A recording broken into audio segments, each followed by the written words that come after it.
आज की पेपर देखिए। आज का पेपर है एसएससी सीजीएल का। एसएससी सीजीएल जिसकी हम तैयारी कर रहे हैं, SSC CGL combined graduate level PT यानी प्री पेपर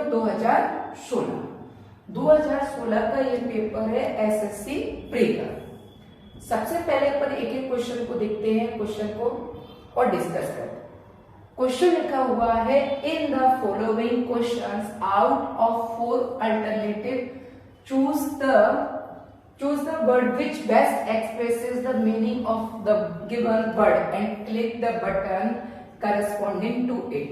यानी ये जो वर्ड दिया हुआ है रिसेप्टेकल, इस वर्ड के जो हमको बताना बेस्ट एक्सप्रेशन यानी ये होता है सिनोनिम। ये क्या होता है? सिनोनिम, या इसी को ही अपन कहते हैं सिमिलियर। ये होता है सिमिलियर, ये हमको बताना। तो रिसेप्टेकल की अगर अपन बात करें तो ये एक ऐसी चीज होती है जिसमें हम किसी चीज को रख सकते हैं, यानी कोई किसी चीज को एक्स्ट्रा चीज को रखने की जो जगह होती है उसको अपन क्या कहते हैं? रिसेप्टेकल। तो कंपार्टमेंट, होल, कंटेनर और फिनल। ठीक है, फिनल जो होता है ये भी एक रखने की चीज है, पर रखे हुए पदार्थ के बारे में जब हम बात करते हैं तो फिनल का प्रयोग करते हैं। तो आंसर इसका क्या आएगा? कंटेनर। आंसर क्या है? कंटेनर। यानी रिसेप्टेकल का आंसर क्या माना जाएगा? कंटेनर। फिर हम आगे देखते हैं तो अगला क्वेश्चन लिखा हुआ है। क्वेश्चन के यहाँ पर अगर अपन देखें तो सिर्फ हमें ये देखना है कि क्वेश्चन को किस तरीके से पूछा गया है। बात बाकी जो भी चीजें रहती है कि क्वेश्चन में click the button corresponding option following, ये सारी चीजें सबके लिए सेम चलेगा। तो अगर हम देखें तो इसमें क्या पूछा है? Opposite in the meaning of the given word. Opposite होता है, वैनिटी का मतलब होता है एक पर अभिमान करना। वैनिटी मतलब अभिमान करना, अभिमान करना, अभिमान करना मतलब किसी चीज का घमंड करना, अभिमान करना। ठीक है, तो अपने प्राइड है, अपोजिट पूछा है। प्राइड तो वैनिटी का होता ही है, लव है, और करेज मतलब हिम्मत है, और ह्यूमिलिटी मतलब विनम्रता। तो आंसर हमारा क्या जाएगा? ह्यूमिलिटी। आंसर क्या जाएगा? ह्यूमिलिटी। अगला क्वेश्चन लिखा हुआ है, only one word is correct spelled. यानी एक जो वर्ड है, निम्नलिखित जो 4 ऑप्शन दिए हैं उसमें से एक जो है वो आपका सही माना जाएगा।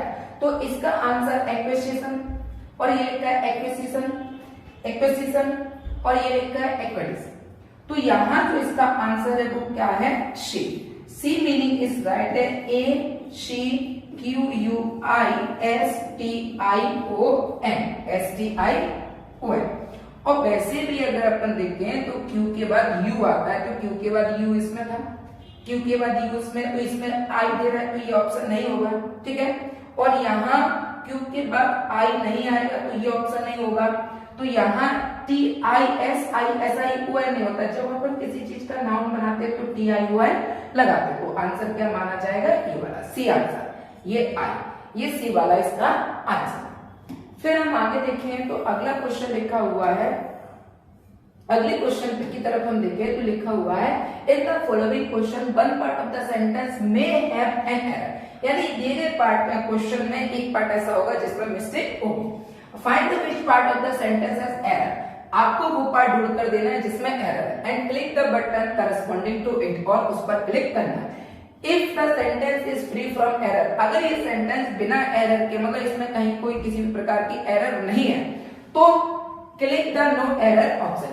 यानी इस बात को समझना कि सेंटेंस में आंसर तो हमें देना पड़ेगा, एरर हो या तो उस पार्ट में दो या फिर हमें उस पार्ट में देना पड़ता है जिसमें एरर ना। अगर एरर नहीं है तो इसका हमारा आंसर क्या जाता है? No error. हमारा आंसर क्या जाएगा? यानी आंसर हमें तब भी देना ही है। क्यों देना है? क्योंकि हमें ये भी बताना है कि दिए गए क्वेश्चन में कोई गलती नहीं, कोई गलती नहीं है। इसको बताने के लिए हमें किसका प्रयोग करता है? No error. फिलहाल हम क्वेश्चन को देखें तो क्वेश्चन लिखा हुआ है, फिलहाल क्वेश्चन की तरफ अगर हम देखें तो क्वेश्चन लिखा हुआ है, देखें, if you permit to speak the truth, यदि आप मुझे बोलने की परमिशन देते तो इफ से पता चल गया ये सेंटेंस क्या हो रहा है? कंडीशनल। ये सेंटेंस क्या हो रहा है? Conditional sentence. ठीक है, I can stick without hesitation, तो मैं बिना हेजिटेशन की को ये बात रख देता या बोल देता that you have done a mistake, you have done a mistake. तो यहाँ जो लिखा हो you have done a mistake, तो मिस्टेक के साथ कभी भी हम डन का प्रयोग नहीं करते हैं, किसका प्रयोग करते हैं, कमिट। इसका प्रयोग करते हैं कमिट या कमिटेड अ मिस्टेक। ठीक है, मिस्टेक कभी भी डन में नहीं आएगा, हमेशा मिस्टेक के साथ हम किसका प्रयोग करते हैं, कमिट का। ठीक है, तो आंसर क्या कहलाएगा, अभी कौन से पार्ट में, सी में, तो आंसर क्या कहलाएगा, सी। इसके बाद अगला क्वेश्चन लिखा, I succeeded persuading him number 1 slash या A number slash to come with me number B यानी B slash only after hours of argument. ठीक है, यानी मुझे कुछ समय मिल जाए। परसुएडिंग मतलब होता है एक बात करने की कला, बात करने की कला, किसी कोई हमारी बात को जब स्वीकार नहीं कर रहा तो उससे इस प्रकार से बात की जाए तो कैसे भी करके हमारी बात को मान ले। तो बात करने की कला अगर मुझे मौका मिलता तो ये, तो यहाँ आई सक्सेडेड इन समथिंग होता है, आई सक्सेडेड इन समथिंग, ये लिखा अपन है I succeeded in something, I succeeded in, तो यहाँ इनका प्रयोग अपन को करना पड़ेगा। तो आंसर क्या कहलाएगा, सक्सेड मतलब मैं बात करने में या उसको मनाने में सफल हो जाता, मैं उससे बात करने में या उसको मनाने में क्या हो जाता, सफल हो जाता। तो आंसर क्या कहलाएगा, ए। फिर हमने अगले तरफ देखा तो अगला क्वेश्चन लिखा हुआ है, देखिए आगे का क्वेश्चन लिखा हुआ है, आगे का क्वेश्चन लिखा है क्वेश्चन नंबर 6, वर्मिन, ठीक है, vermin number 1 slash does much harm to crops. अब ये जो वर्मिन लिखा हुआ है और ये जो क्रॉप्स लिखा है तो ये बता रहा है कि वर्मिन जो है वो मच हार्म बहुत ज्यादा हानिकारक है, किसके लिए, क्रॉप्स के लिए, यानी फसल के लिए, किसके लिए, फसल के लिए। अब ये जो वर्मिन क्या है, ऐसे जीव, ऐसे छोटे छोटे कीड़े मकोड़े या जीव जंतु जो कि कैसे हो, जो फसल को नुकसान पहुंचाते, बहुत छोटे कीड़े होते हैं जब हम फसल को बोते हैं तो उस समय जो पाए जाते हैं, कीट पतंग जिन्हें अपन कहते हैं, तो ये क्या होते हैं, ये प्लूरल होते हैं। ये कैसे माने जाते हैं, प्लूरल, यानी वर्मिन जो शब्द है वो कैसा माना जाता है, प्लूरल। तो प्लूरल के साथ अपन डस की जगह किसका प्रयोग करेंगे, डू का। तो आंसर क्या आएगा, बी। आंसर क्या कहलाएगा, बी। अगला लिखा है question number 7 to 9, the sentence given with the blanks are to be filled with an appropriative words, 4 alternative are suggested, 4 alternative दिए गए, ऑप्शन दिए गए, each question choose the correct alternative and click the button corresponding to it. Light is blank than sound, ये क्या है, ये comparative degree, ये क्या है, कंपैरेटिव डिग्री। और कंपैरेटिव डिग्री में अगर अपन बात करें तो कंपैरेटिव डिग्री में फास्टर है, साउंडर है, मोर फास्टर, मोर के साथ फास्टर नहीं आएगा, लाइटर नहीं आएगा, तो ये क्या है आंसर इसका, फास्टर।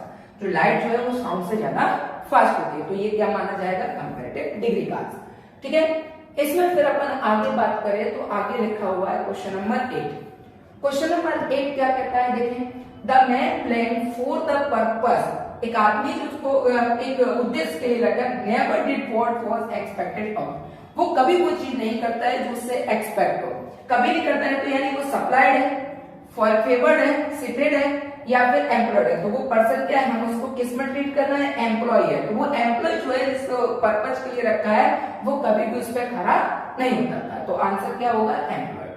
इसके बाद फिर हमने अगला क्वेश्चन देखा, तो आगे का क्वेश्चन लिखा हुआ है, देखिए आगे का क्वेश्चन लिखा हुआ है, आगे का, there was a serious blank between two brothers. अब यहां बात करें कुछ तो है सीरियस, जो क्या है, दो ब्रदर्स के बीच में। एट्रिशन मतलब विवाद, ये हो गया विवाद, ठीक है। और यहाँ ये एट्रिशन मतलब होता है अनुप्रास, और इसके बाद अगर अपन अगले अल्ट्रेशन की अगर अपन बात करें तो अगला एब्रिविएशन और अल्ट्रेशन जो लिखा हुआ है इसका मतलब क्या है, परिवर्तन। ये क्या हो गया, परिवर्तन। और ये एब्रेशन का मतलब होता है किसी रास्ते से भटका, रास्ते से या अपन कहते हैं पथ से भटका, ठीक है। यानी किसी चीज को हम पाना चाहते हैं या किसी चीज को करना चाहते हैं तो उससे जब हम भटक जाते हैं तो उसके लिए क्या होता है, एब्रेशन। तो यहाँ क्या है कि दो भाइयों के बीच में कुछ तो सीरियस है, तो परिवर्तन तो होगा नहीं, अनुप्रास भी नहीं है, रास्ते से पथ या भटकाव नहीं है, तो क्या होगा, उनके बीच में शायद कोई विवाद है जो कैसा है, सीरियस है। तो आंसर क्या होगा, ए। इसके बाद फिर हम आगे देखें तो अगला क्वेश्चन लिखा हुआ है, अगले क्वेश्चन से पहले आप ये देखिए कि किस प्रकार का क्वेश्चन दिया है। तो यहाँ क्या पूछ रहा है, each of the question 4 alternatives are given for the idioms and phrase. क्या पूछा है, इडियम एंड फ्रेज। तो यार to give oneself airs, to give oneself airs, airs यहाँ पर जो लिखा हुआ है ये क्या है, अनकाउंटेबल। ये क्या है, अनकाउंटेबल, जिसका मतलब होता है दिखावा, दिखावा या अपन कहते हैं भाव। तो अपन कहेंगे घमंड खाना, घमंड खाना, घमंड खाना, या हम इसको कह सकते हैं इतराना, इतराना, या हवाबाजी करना, हवाबाजी करना, या फिर अपन क्या कहेंगे, हवाबाजी करना। Space to breathe, time, acting strength, ठीक है, या फिर बिहेविंग एरोगेंटली। तो यहाँ क्या है, दिखावा, भाव, घमंड खाना, इतराना या हवाबाजी करना। तो जो सामने वाला हवाबाजी कर रहा है, इतरा रहा है, तो कहीं ना कहीं एरोगेंसी दिखा रहा है, एरोगेंट दिखा रहा है। तो आंसर क्या होगा, behaving arrogantly. Answer is D. अगले देखें, at the stone's throw. At the stone's throw की अगर अपन बात करें तो ये होता है नजदीकी, नजदीकी। ये क्या होता है, नजदीकी। अपन इसको क्या भी कहते हैं, पास। तो यहाँ अ शॉर्ट डिस्टेंस, कम डिस्टेंस, आप at a place where quarrels take place, ठीक है। इसके बाद अ ग्रेट डिस्टेंस, और ये होता है अकर। तो यहाँ पर क्या है कि नजदीकी, नजदीक हुई, इसका मतलब बीच में जो दूरी है वो कम है। तो कम है तो आंसर क्या कहलाएगा, एट अ शॉर्ट डिस्टेंस। तो आंसर इज फर्स्ट। फिर अपन आगे देखें तो आगे का क्वेश्चन लिखा हुआ है बोन ऑफ कंटेंशन। आगे लिखा बोन ऑफ कंटेंशन यानी झगड़ा, झगड़ा या अपन ने कहा विवाद, झगड़ा या विवाद। तो झगड़ा या विवाद यानी क्या हो जाएगा, कॉज फॉर क्वारल, यानी झगड़े का, ये लिखा झगड़े का कारण, झगड़े का कारण। कोई तो ऐसी वजह है जिसकी वजह से क्या हो रहा है, झगड़ा। समझ में आ रहा है ना, कोई तो बात ऐसा होगा कि झगड़ा हुआ है। तो कुल मिला के इडियम जो पूछे जाते हैं तो यहाँ जो सेंस होता है उसी के बिहाफ पर अपन को सेंस देना पड़ता है। फिर अपन ने आगे देखा तो आगे का क्वेश्चन देखें तो आगे का क्वेश्चन लिखा हुआ है, क्वेश्चन क्या है, 13 to 15 out of 4 alternative choose the one which can be substitute. यानी ये क्या पूछ रहा है, वन वर्ड। सब्स्टिट्यूट का नाम आ गया तो ये क्या पूछा जा रहा है, वन वर्ड, ठीक है। यानी हमें मालूम चल गया word. A person who has lost the protection of the law, एक ऐसा व्यक्ति जो लॉ के बारे में, लॉ का जो प्रोटेक्शन है उसको नहीं जानता है, या अपन ये कह सकते हैं कि वो उससे अनभिन्न है। तो आउटलॉ, आउटकास्ट, और ये लिखा है इमिग्रेंट और ऑर्फन। तो यहां इसकी बात की जाए तो आंसर क्या होता है, आउट। इसको अपन कहते हैं गैर कानूनी। ये क्या होगा, गैर कानूनी। ये क्या होगा, गैर कानूनी। एमिग्रेंट मतलब प्रख्यात, और ऑर्फन मतलब अनाथ। ऑर्फन क्या हो जाएगा, अनाथ, ठीक है। तो आंसर क्या कहलाएगा, ए, आउटकास्ट। फॉल्सिफिकेशन, फॉल्सिफिकेशन मतलब फॉल्स, कैसा है, ये फॉल्स है यानी नकली है। ये क्या है, नकली है, जाली है।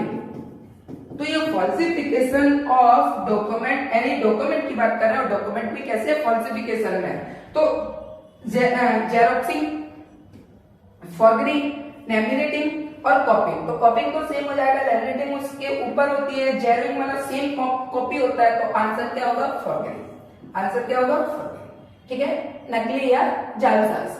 इसके बाद अगर अपन आगे बात करें तो अगला लिखा हुआ है टू मेक एटोनमेंट। एटोनमेंट मतलब पश्चाताप, पश्चाताप, या अपन कहते हैं प्रायश्चित, प्रायश्चित, ठीक है।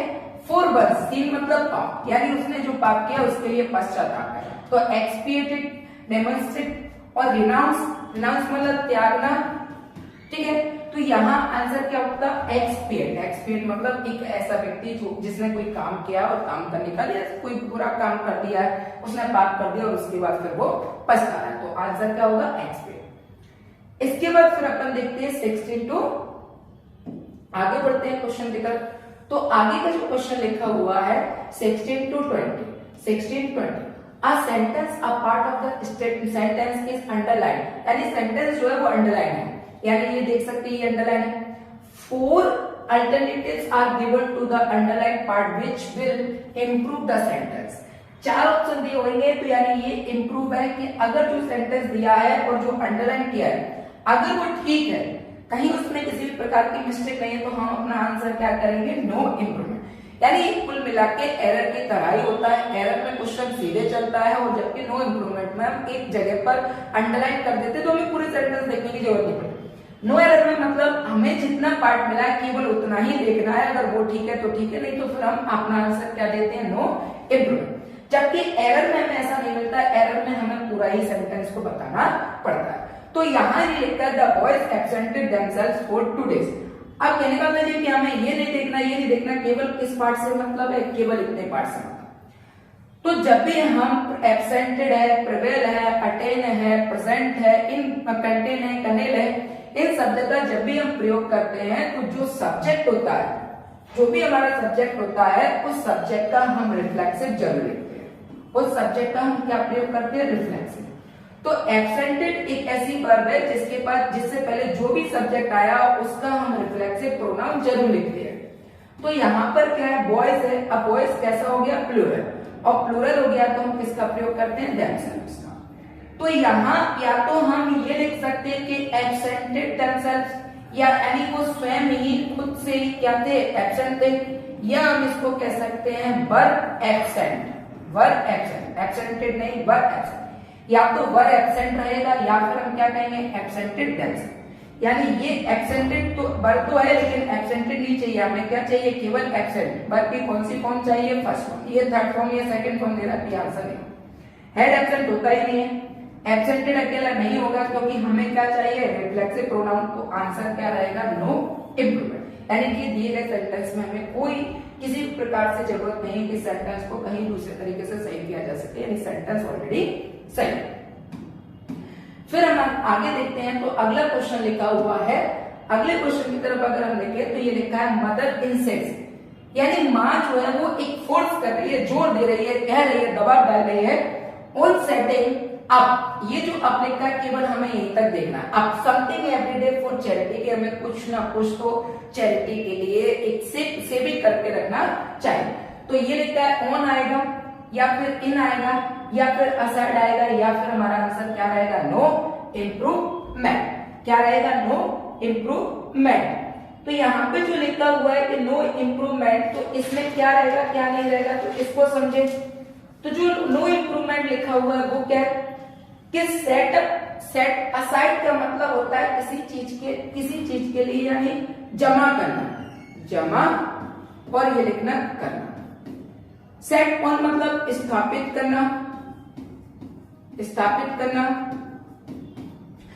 इनका मतलब आगमन करना, आगमन करना, यानी क्या, आगमन करना।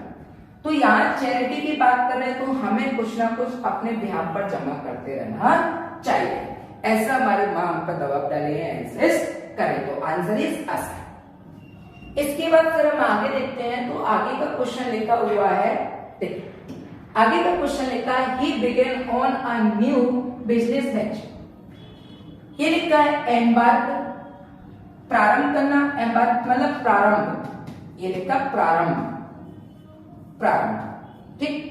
बिगेन थर्ड फॉर्म, ओपन प्रारंभ करना, प्रारंभ करना, और नो। तो यहां अगर हम देखें कि ये लिखा है एम्बार्क, तो एम्बार्क इक्वल है ऑन, यानी एम्बार्क ऑन इक्वल है किसके, ओपन के, किसके, ओपन।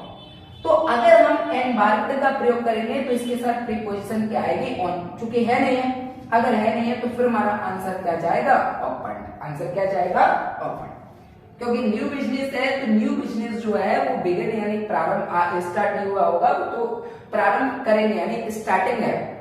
तो यहाँ एम्बार्क तो ऑन होना चाहिए था या फिर ओपन होना चाहिए। आई हैव टू से देम दैट, तो ये आपको मालूम है कि से नहीं आता, इसके साथ हम किसका प्रयोग करते हैं, टैब का, ठीक है। नरेशन में भी हम किसका प्रयोग करते हैं, टैब। फिर हमने आगे देखा तो आगे का क्वेश्चन लिखा हुआ है the SSP will interview the candidate between 11 AM and 3 PM। तो जहां बिटवीन होता है वहां क्या जाता है, एंड, क्या जाएगा, एंड। तो यहाँ टू लिखा है, टू नहीं होगा, यहाँ पर बाय है, बाय नहीं होगा, ठीक है। और फ्रॉम नहीं होता, हाँ अगर फ्रॉम इससे पहले आ जाए तो फिर फ्रॉम की जगह हम किसका प्रयोग करते हैं, टू का। या तो इसका मतलब ये होता है कि बिटवीन एंड हो, या फिर अपन क्या लिखते हैं, फ्रॉम और टू हो। तो यहाँ फ्रॉम नहीं है तो टू का वाला आंसर नहीं होगा और ये वाला आंसर नहीं होगा। अगर यहाँ फ्रॉम होता तो टू आ जाता, लेकिन यहाँ बिटवीन लिखा है और एंड है, एंड वाला ऑप्शन था नहीं, तो इसका मतलब सेंटेंस क्या है, नो इम्प्रूवमेंट। सेंटेंस क्या है, नो इम्प्रूवमेंट। फिर देखें आगे क्वेश्चन आगे की बात करें तो 21 to 25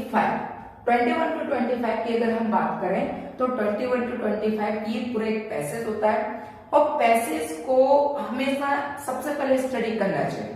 और स्टडी करते समय जरूरत नहीं है कि आप उसकी हिंदी निकालो, इतनी कोई आवश्यकता नहीं है कि आप इस तरीके से हिंदी निकालें कि आपको वहां पे पढ़ाना नहीं है किसी को, ना ही एक्सप्लेन करके देना है।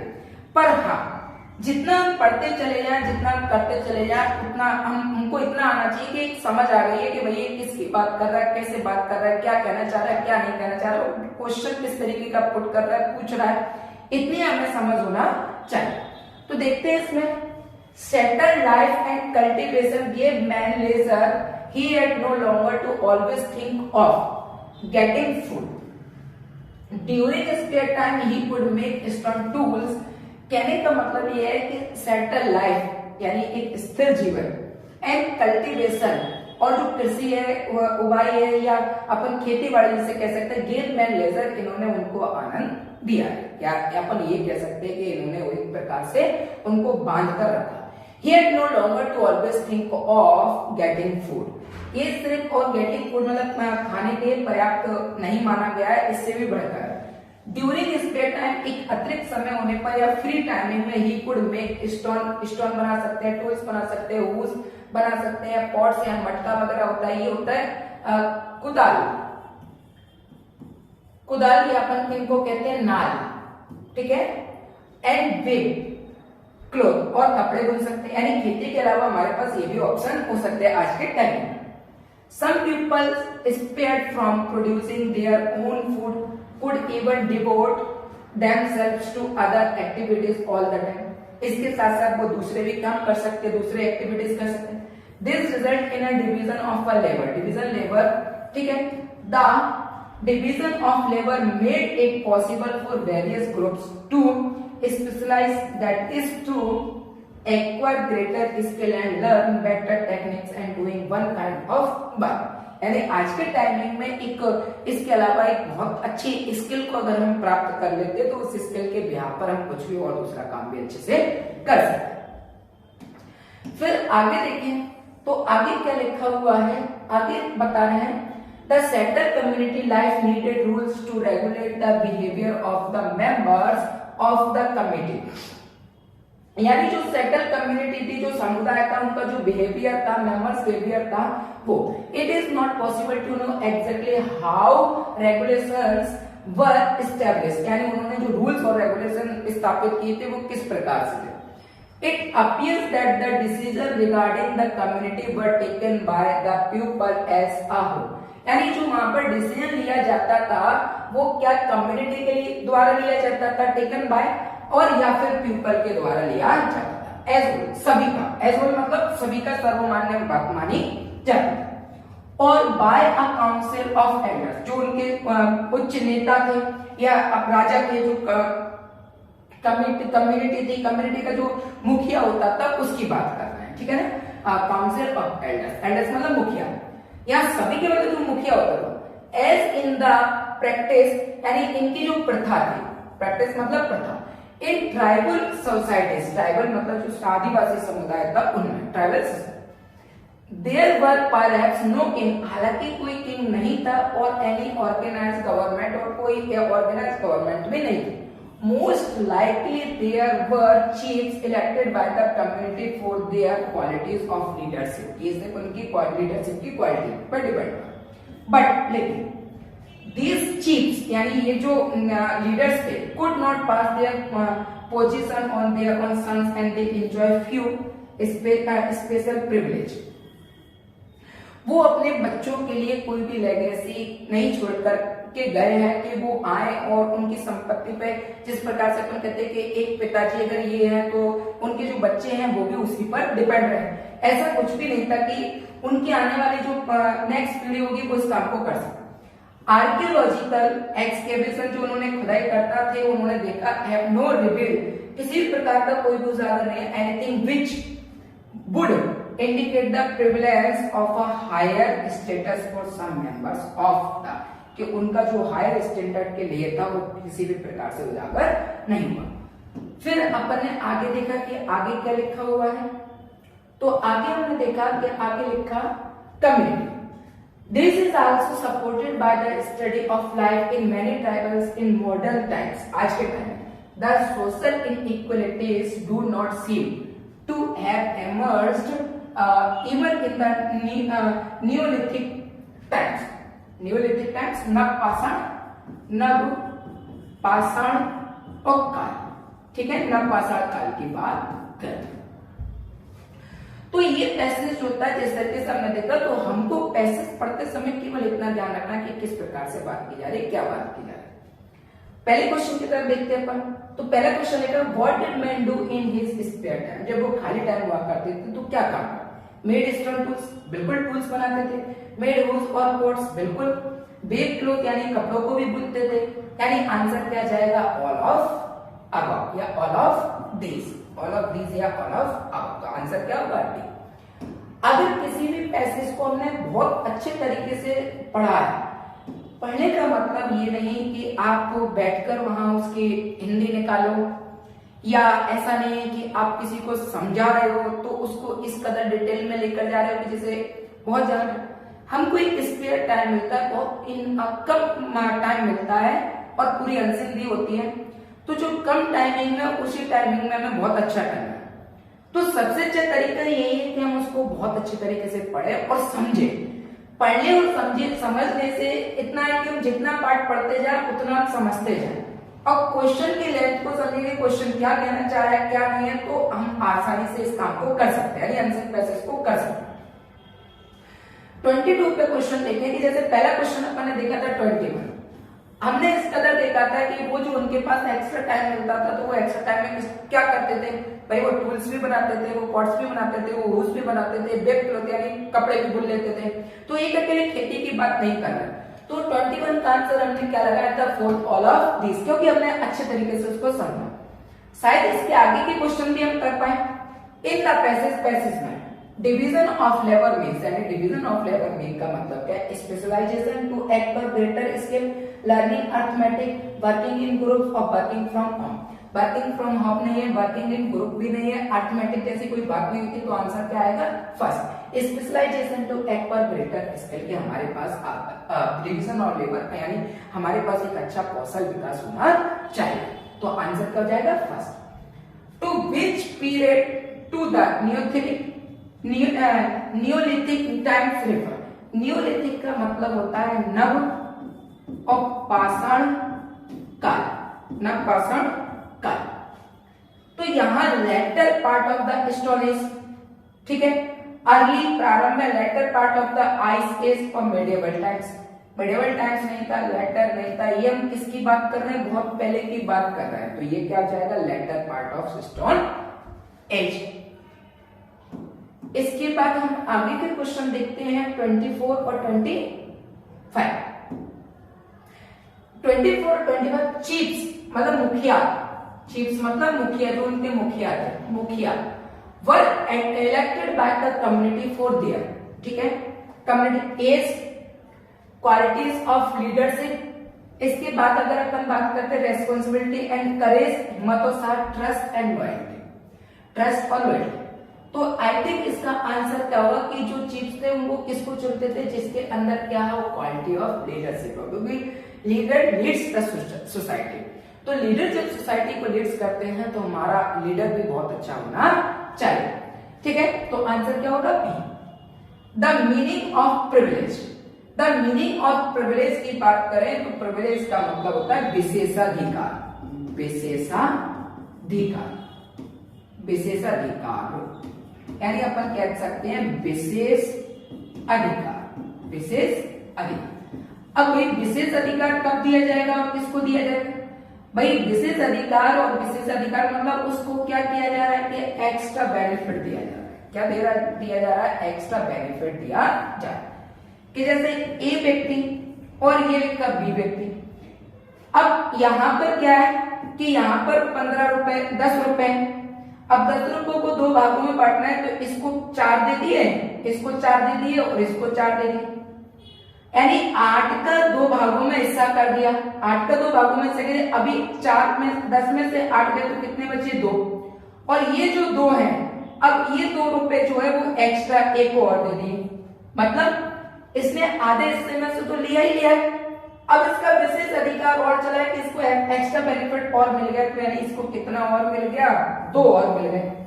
तो कुल मिला के इसको कितने हुए? 6। तो जहां प्रिविलेज की बात आ जाती है वहां क्या होता है? विशेष अधिकार या विशेषाधिकार, यानी अलाउंस से दिया जा सकता है, वो विशेष अधिकार में नहीं होता, उसका जितना बनेगा उतना उसको प्रोवाइड करता है। फेवर, इंटरेस्ट और बेनिफिट। तो ये क्या होगा? बेनिफिट। इंटरेस्ट उसी चीज का दिया जा सकता है जो चीज का वो कैपेबल होगा। फेवर हम किसी का कर सकते हैं। अलाउंस भत्ता, तो आंसर क्या रहेगा? बेनिफिट। बेनिफिट मतलब हर चीज में जितनी संभव हो सकती है उतनी ज्यादा उसकी मदद की जाएगी। तो प्रिविलेज का आंसर क्या माना गया है? बेनिफिट। तो इस तरीके से हमने देखा कि ये पेपर जो था वो एसएससी CGL जिसको आज हमने डिस्कस किया। कहीं ना कहीं एसएससी की तैयारी करते समय एसएससी के जितने भी प्रीवियस के पेपर रहते हैं उनको आप कंप्लीट करके जरूर जाइएगा, क्योंकि हर पेपर का एक फॉर्मेट होता है, हर सिलेक्शन जो अपन लेते हैं तो एसएससी का एक फॉर्मेट है कि वो ज्यादा से ज्यादा रिपीट चीजों को पूछता है। तो रिपीट चीजों से होगा क्या कि अगर अपन को कुछ चीजें अगर अपनी पढ़ी हुई रिपीटेड मिल जाती है तो कॉन्फिडेंस लेवल अच्छा बढ़ जाता है। तो कॉन्फिडेंस लेवल के लिए या अच्छा पढ़ने के लिए या हम ये डिसाइड कर सकते हैं कि किस लेवल का पूछा जाता है, कैसे पूछा जाता है, क्या है, तो उसके लिए प्रीवियस पेपर जरूर कंडक्ट करके जाइएगा। तो आशा है कि आपको ये सभी के सभी क्वेश्चन आपको बहुत अच्छे से समझ में आए होंगे। धन्यवाद।